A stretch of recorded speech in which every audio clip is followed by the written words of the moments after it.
Good morning, नमस्कार दोस्तों। आज तारीख 18 मई 2020 और आज से जितने भी इंपॉर्टेंट करंट अफेयर के प्रश्न बन सकते हैं आप इस वीडियो में देखिएगा।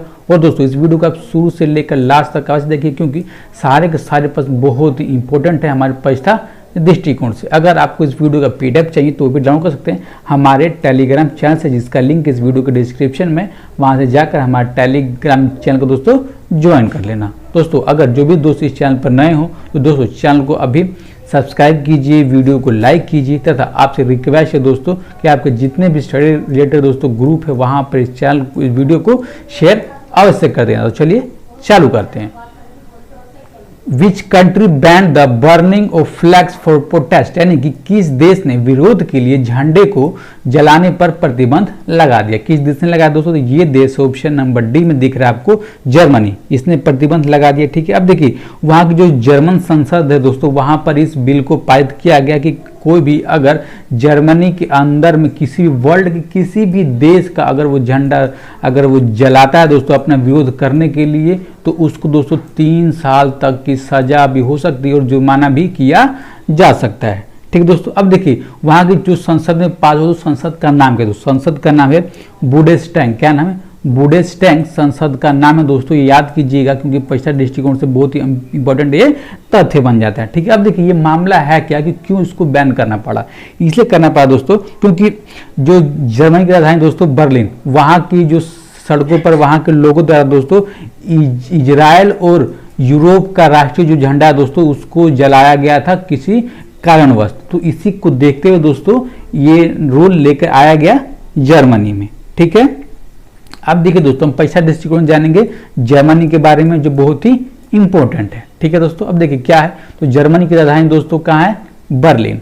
वहां के दोस्तों कुला अधिपति कौन है? तो एंजेला मार्केल, और प्रेसिडेंट यानी कि राष्ट्रपति हैं फ्रैंक वाल्टर स्टाइनमायर। दोस्तों याद कीजिएगा ध्यान से, ओके। और वहां पे मुद्रा यानी करेंसी चलती है दोस्तों यूरो, और जो आपको ये देश दिख रहा है दोस्तों ग्रीन वाला, यही है जर्मनी। ओके दोस्तों, फिर आपसे एक बार कहना चाहूंगा दोस्तों कि जो भी दोस्त इस चैनल पर नए हो चैनल को अभी सब्सक्राइब कीजिए, वीडियो को लाइक कीजिए, ओके। और आप इस वीडियो का पीडीएफ डाउनलोड कीजिए हमारे टेलीग्राम चैनल से, जिसका लिंक इस वीडियो के डिस्क्रिप्शन में है, ओके। अगला देखते हैं।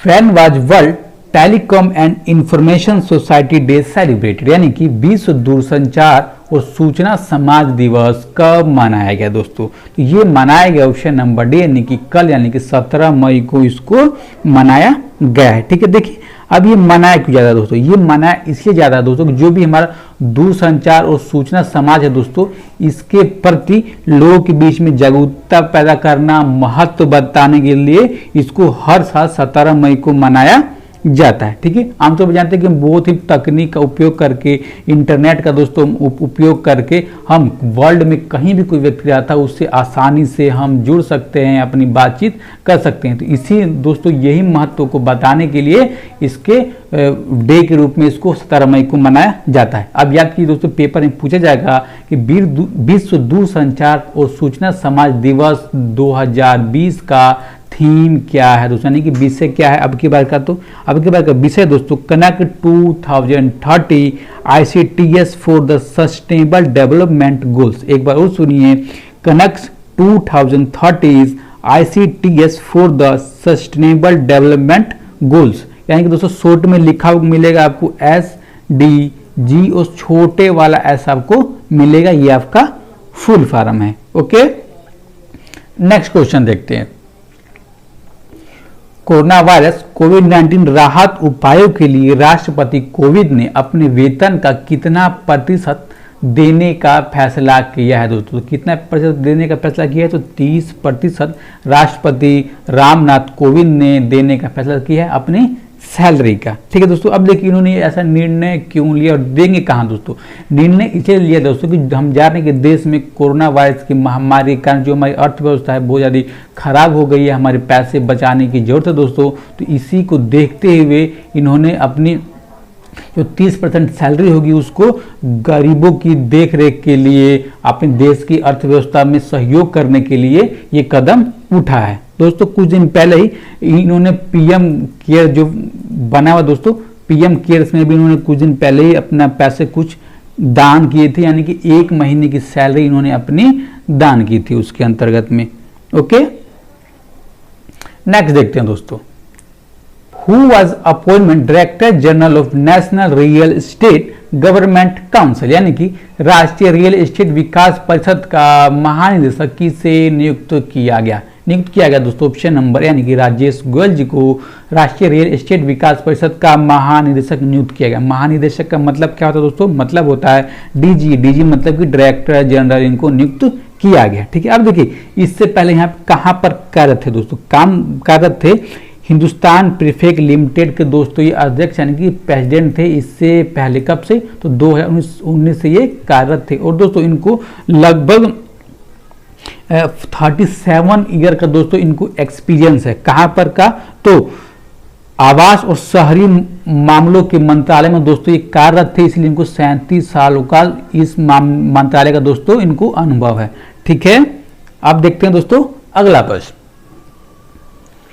Who become the MD of Jammu and Kashmir bank, यानी कि जम्मू और कश्मीर बैंक के एमडी कौन बने हैं दोस्तों, यानी कि मैनेजिंग डायरेक्टर कौन बने हैं? तो ये बने दोस्तों ऑप्शन नंबर सी, यानी कि जुबैर इकबाल। जो आपको इमेज में दिख रहे हैं यही हैं जुबैर इकबाल। इनको दोस्तों एमडी बनाया गया है जम्मू और कश्मीर बैंक का। ठीक है दोस्तों, अब देखिए इनका कार्यकाल कितने साल के लिए होगा दोस्तों? तो इनको 3 साल के लिए एमडी बनाया गया है। ठीक है दोस्तों, अब देखिए इसके पिछले एमडी और सीईओ एक ही व्यक्ति थे। कौन थे?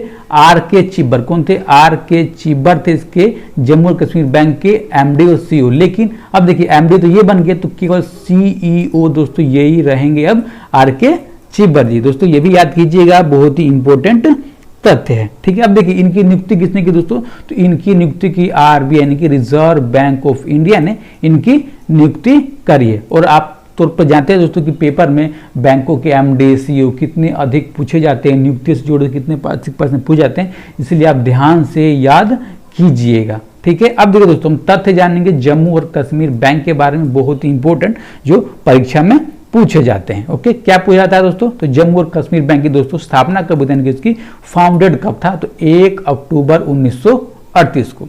हेडक्वार्टर कहाँ है? तो श्रीनगर कहाँ है? तो जम्मू और कश्मीर की राजधानी श्रीनगर है, वहां पे इसका हेडक्वार्टर है। और जा रहे हैं दोस्तों कि जम्मू और कश्मीर और लद्दाख 5 अगस्त को दोस्तों एक नियम पारित किया गया, धारा 370 हटा दी गई और 31 अक्टूबर 2019 से दोस्तों ये केंद्र शासित प्रदेश बन गए। ओके, अब देखिए ओनर कौन है इसका? तो government of Jammu and Kashmir इस बैंक का ओनर है, यानी कि मालिक है। ठीक है, इसके सीईओ कौन है? तो आर के चिब्बर, जैसे मैंने आपको बताया पहले इसके एमडी और सीईओ यही थे। एमडी कौन है? मैनेजिंग डायरेक्टर, तो जुबैर इकबाल जी। ओके, और ये आपको दिख रही है हेडक्वार्टर है श्रीनगर में। अगला देखते हैं दोस्तों,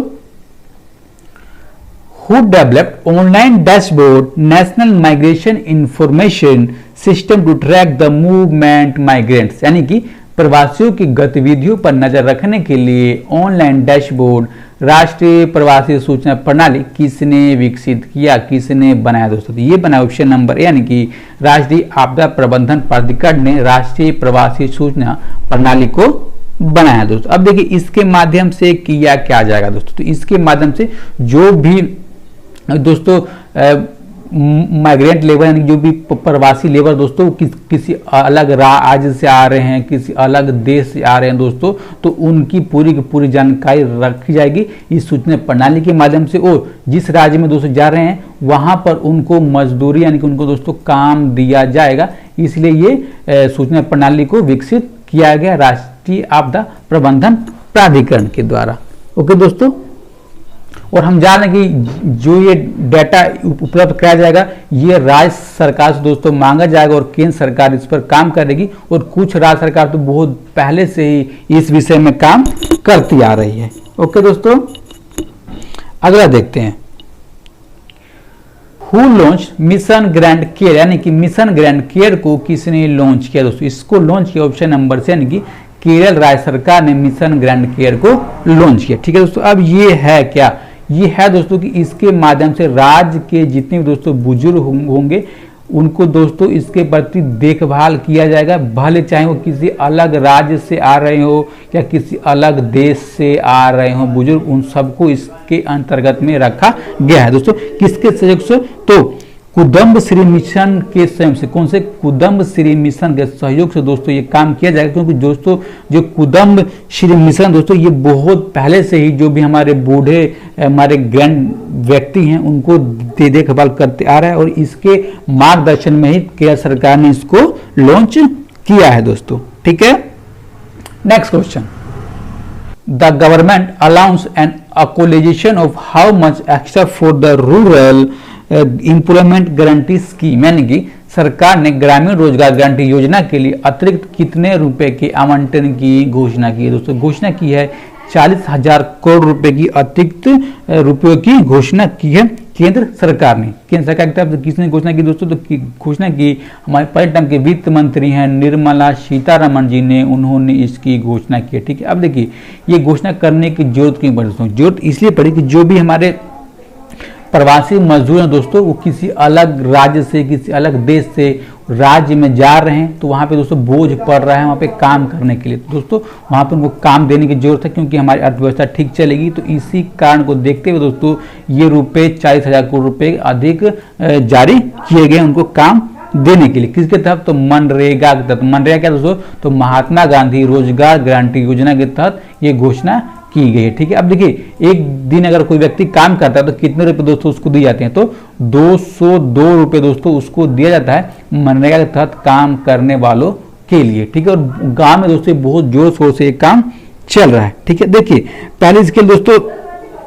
3% तक का पैसे जारी किए गए थे लेकिन अब इसको 5% बढ़ा दिया गया, यानी कि 2% वृद्धि कर दिया गया है। ओके, अगला देखते हैं दोस्तों, who announced that Operation Greenwood explained with the addition fund of 500 crore, यानी कि किसने घोषणा की कि ऑपरेशन ग्रीन को 500 करोड़ रुपए की अतिरिक्त कोष के साथ विस्तारित किया जाएगा। तो यानी कि 500 करोड़ रुपए और दिए जाएंगे। तो किसने घोषणा की दोस्तों, घोषणा की ऑप्शन नंबर डी, यानी कि निर्मला सीतारमण ने इसकी घोषणा की। कौन है, हमारे परिणाम के भारत की केंद्रीय वित्त मंत्री हैं दोस्तों। ठीक है, अब देखिए ऑपरेशन ग्रीन के तहत दोस्तों जितने भी हमारी सब्जियां होंगे फल होंगे दोस्तों उसको भी इसके अंतर्गत में रखा गया और इन्हीं को इसके दायरे में लाने के लिए 500 करोड़ का दोस्तों ज्यादा में रुपए जारी किए गए। ठीक है दोस्तों, अब देखिए इस योजना में किया जाएगा तो दोस्तों जो भी हमारे फल होंगे दोस्तों उसको बाजार तक पहुंचाने के लिए परिवहन के लिए दोस्तों लगभग सब्सिडी दी जाएगी, 50% की सब्सिडी दी जाएगी और इनको दोस्तों कोल्ड स्टोर में रखने की जरूरत होती है क्योंकि जल्दी खराब ना हो, तो उसके दोस्तों 50% की दोस्तों सब्सिडी दी जाएगी सरकार की तरफ से। इसीलिए इसको जारी किया गया कि जिससे जो भी हमारे किसान है फार्मर है उनको सीधे तौर पर फायदा मिल सके। ठीक है दोस्तों, इसीलिए इसको जारी किया गया और दोस्तों इसको 6 महीने के लिए पायलट प्रोजेक्ट की तरफ इसको लागू किया जाएगा और फिर बाद में इसको विस्तारित कर दिया जाएगा परमानेंट के लिए, ऐसा बोल रही है सरकार। ओके, अगला देखते हैं, which state of India warned of heavy rains due to cyclone Armaan, यानी कि चक्रवाती तूफान अमान के कारण भारत के मौसम विभाग किस राज्यों में भारी बारिश की चेतावनी दी। तो दोस्तों चेतावनी दी है ओडिशा और पश्चिम बंगाल में अम्मान चक्रवाती तूफान के कारण भारी बारिश होने की संभावना है दोस्तों, क्योंकि हम कुछ दिन पहले देख रहे हैं दोस्तों कि बहुत कमजोर ये चक्रवाती तूफान था लेकिन बहुत ही विकराल होते जा रहा है और 12 घंटों में दोस्तों ऐसा होने की संभावना, यानी जब मैं वीडियो बना रहा हूं दोस्तों तो उसके 4-5 घंटे बाद ही ऐसा होने की संभावना व्यक्त की है भारतीय मौसम विभाग ने दोस्तों। ठीक है, अब देखिए दोस्तों इसमें कहा गया कि जो भी उत्तर और दक्षिण के दोस्तों 24 परगना क्षेत्र है कोलकाता की, वहां पर बहुत ज्यादा बारिश हो सकती है। पश्चिमी मिदनापुर में, हावड़ा में दोस्तों बहुत अधिक बारिश हो सकती है दोस्तों। और उड़ीसा बंगाल के दोस्तों जो भी मछुआरे हैं दोस्तों उनको कहा गया है कि आप समुद्र में ना जाइए मछलियां पकड़ने के लिए। ठीक है दोस्तों, क्योंकि आपको खतरा हो सकता है, उनको बैन किया गया है। ठीक है दोस्तों, हमने देखा है पूरा का पूरा बस और मुझे विश्वास है कि आपको सही से अच्छा लगा होगा और जो भी दोस्तों चैनल पर नहीं अभी चैनल को दोस्तों सब्सक्राइब कर दें, वीडियो को लाइक कर दें। ओके, और बेल बटन को दबा दीजिएगा। ओके, अब देखेंगे जो हमने कल के वीडियो में प्रश्न पूछा था दोस्तों, क्या पूछा था कि मुंबई सेंट्रल स्टेशन का नाम किसके नाम पर रखा जाएगा दोस्तों, किसके नाम पर रखा जाएगा? तो ऑप्शन नंबर है कि नाना शंकर सेठ के नाम पर रखा जाएगा। और मुझे बहुत अच्छा लगा कि दोस्तों ने बहुत अच्छा रिस्पॉन्स दिया और अपने सही जवाब दिए कमेंट बॉक्स में। किसने सही जवाब दिया दोस्तों? तो जवाब दिया विजय कुमार, जो हमारे रोज देते हैं, ये काफी दिनों से देते आ रहे हैं, इसलिए इनका तो मैं क्या बोलूं। अगले दोस्तों श्याम सिंह, रितेश दुबे, अमित मलिक, पिंकी IAS और सौरभ राजपूत, इन सब दोस्तों ने बहुत सही जवाब दिया और डेली देते आते हैं। अब देखें दोस्तों हम आज का प्रश्न, क्या है आज का प्रश्न? तो जम्मू और कश्मीर के लेफ्टिनेंट गवर्नर के सलाहकार के रूप में किसे नियुक्त किया गया? कौन बन गया जम्मू और कश्मीर के लेफ्टिनेंट गवर्नर के सलाहकार?